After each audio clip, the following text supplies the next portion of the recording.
நாம் வழியிலேயே வைத்துவிட்டு வந்து விட்டோமே, நமக்கென ஒரு இறைவன் கிடைக்கவில்லையே என்று அவர் வருத்தப்பட்ட போது சிவபெருமான் அவருக்கு கனவிலே காட்சி தந்து, பராக்கிரமா வருந்தாதே, நாளை காலை இந்த அறையிலே இருந்து கட்டெரும்பு ஊர்ந்து சென்று உனக்கு ஒரு இடத்தில் வழிகாட்டும்.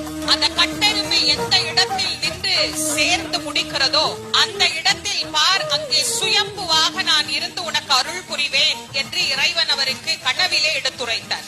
தனக்கு இறைவன் கொடுத்த பெரும் வரம் என்று கருதிய பராக்கிரம பாண்டியன் கட்டெரும்பு காட்டிய வழியிலே வந்து கண்டுபிடித்த சிவபெருமான் தான் இன்றைக்கு திருக்குட நன்னீராட்டு பெருவிழா கண்டுகொண்டிருக்கின்ற இந்த காசி விஸ்வநாத பெருமான். சுயம்புவாக நமக்கு கிடைத்த மூர்த்தி.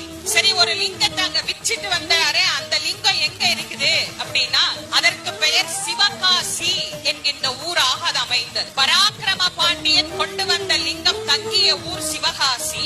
சிவபெருமானே தான் இங்குதான் இருக்கிறேன் என்று சுயம்புவாக தோன்றிய இடம் தென்காசி. வடக்கே காசி, நடுவே சிவகாசி, தெற்கே தென்காசி. காசியிலே இறந்தால்தான் முக்தி, ஆனா தென்காசியில் பிறந்தாலும் முக்தி, இறந்தாலும் முக்தி, தென்காசி சிவபெருமானை தரிசித்தாலும் முக்தி.